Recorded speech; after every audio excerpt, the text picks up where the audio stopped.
Hey guys, we got a 2013 Chevy Suburban 1500.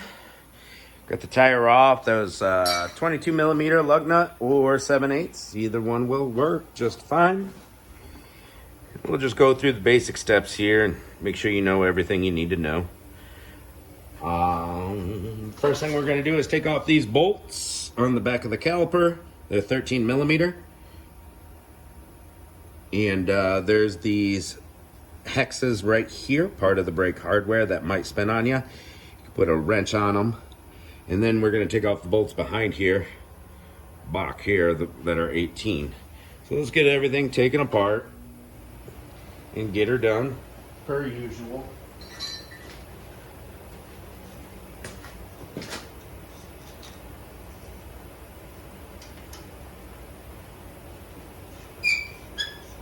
Yeah, she's spinning on us, so we'll grab a wrench.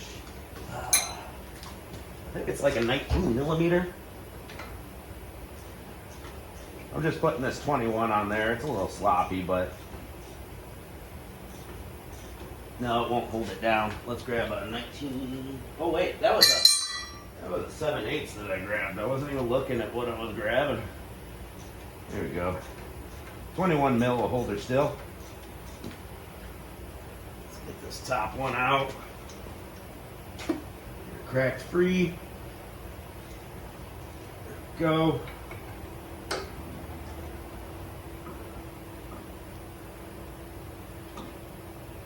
Usually once you crack them free, they'll come out by hand.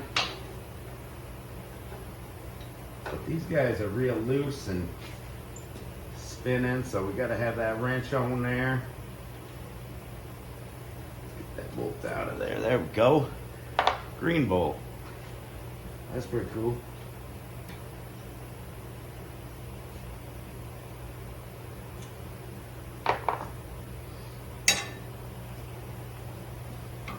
Alright, let's get our caliper off. Take our little screwdriver and give her a little pry. Keep our caliper hung up here. Yep, our brake pads are about gone. We're changing rotors and brake pads today. We're going to grab our 18 millimeter ratchet and a bar, because these will be in there real tight, so you're just going to want some bar.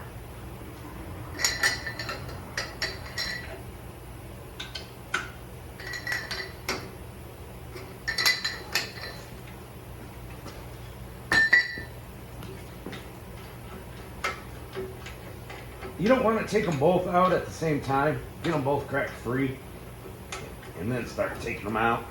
Don't go nowhere on me, caliper.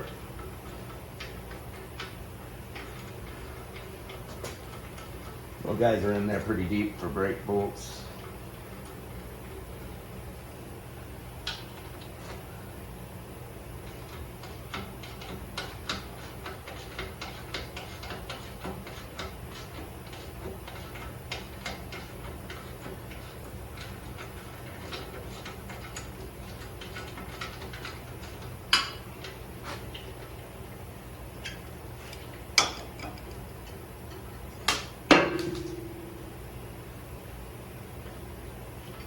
Hold on to your caliper mounting bracket as you get that second bolt out, because you don't want to drop it on the ground. Alright, now that that's off, it's time to get our rotor off. Most of the time they're not just going to come off of there. You got to hammer them off. This one's coming right off, and looks like our e-brake pad is gone on both sides.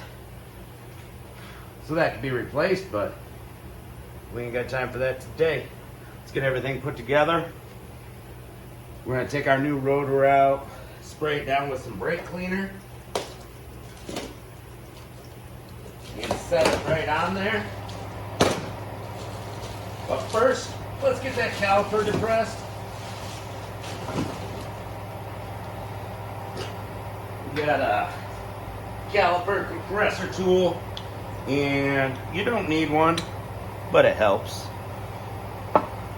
You can get a real cheap one. You don't need a fancy schmancy one. You get a real cheap one for like $5, or you can use a C-clamp or a big pair of pliers to press your caliper in. So we're gonna go ahead and put this tool in here and get our caliper compressed. Make sure our contact points on the caliper are clean. You know, the face of the piston and these two little claws, these ears. And I'll be putting a little bit of high temp silicone based brake grease where it's going to be contacting the new pads. So on the face of the piston and those ears. It's just going to help in the long run. We get a lot of salt on the roads around here. Everything rusts out. So we need everything to be clean and lubricated in spots that bind in the future to increase the longevity of the pads. We go our calipers all the way bottomed out. It should go in pretty smooth like you just saw. If it doesn't, you might want to throw a new caliper on there. And we just pushed all that old brake fluid up through the brake hose and the lines when we compress that caliper there. So what we're going to want to do is give it a brake bleeding afterwards. We got our bleeder screw right there. There's lots of videos on brake bleeding. Let's grab some of that grease I was telling you about. We're going to use this in all the contact points right here. I like AGS, Sil Glide. This stuff, it doesn't melt away or harden over time like some other brake greases do. So I like it.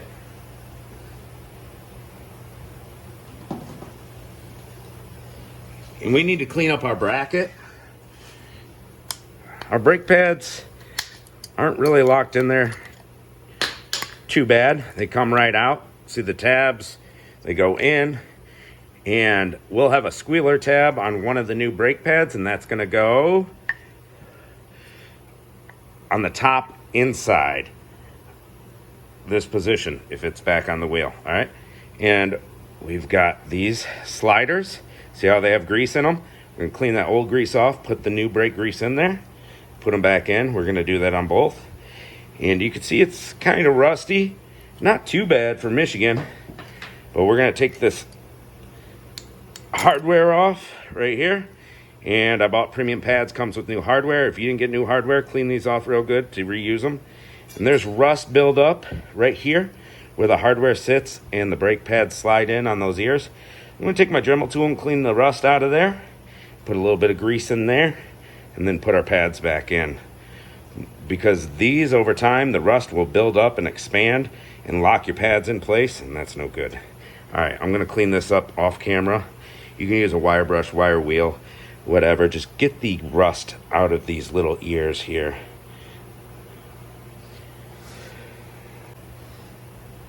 All right, we're back at it. Show you this mounting bracket with the new pads in it. If you get any grease on your friction surfaces or your rotor friction surface, make sure you spray it off with some brake cleaner. But that's how the ears fit in of the brake pad. And here's that little squealer tab. It's a little pointy tab that starts squealing when your brakes get really low. So that's going to sit in that top back corner. And make sure you clean really well in between where this hardware and the bracket is, or else your pads are going to be too tight or you won't be able to get the pads in at all. You know? Where did we put those? There they are. All right, we got a rotor on. It just sits right up on there.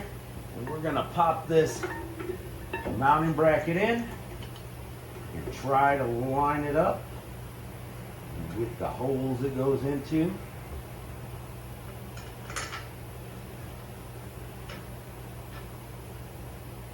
Seems pretty close. Straighten out your rotor, push your brake pads together. It's really gonna help you line it up. And 18 millimeter. Socket. We're going to tighten them up. Yeah, you want these pads to not be frozen in there. So These ones are actually sit in pretty tight. It's got these little corner lips of the hardware that kind of gets in your way when you're putting the pads in, lining the ears up. And it can be a little annoying. You got to press back using the edge of the pad to kind of get the ear, the second ear in. You put one ear in, then the other. So that's a little annoying.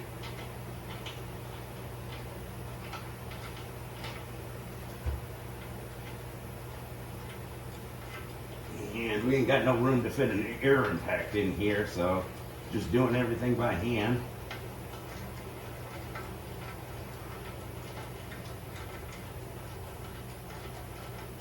You want to make sure you get these mounting bracket bolts very tight. Alright, give it all your weight. Give it the gusto. And we'll come back and hit the other one. There we go. Straighten our rotor. Squeeze our pads together. Take our caliper, make sure your brake hose isn't twisted, put it right over, push in on your sliding hardware in the back so your caliper goes over it. And these can be a little bit of a pain to line up as well. They've got to be perfectly lined up to go into their home. And got a second try right there. Let's line up this one. And if your rotor is not straight, these don't like to go in. It's just what happens. The rotor has to be straight so that the caliper's straight. You feel me?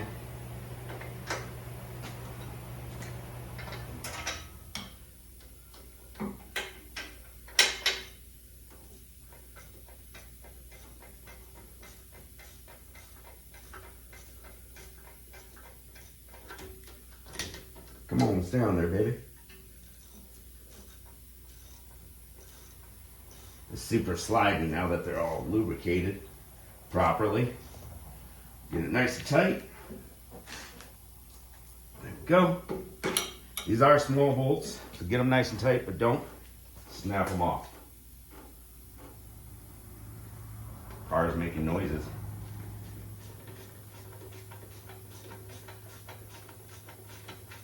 Bottom one's easier to get to. There we go. Nice and tight. Bada boom. Got everything together. Whew. So now we're going to get inside the vehicle and pump the brake pads up.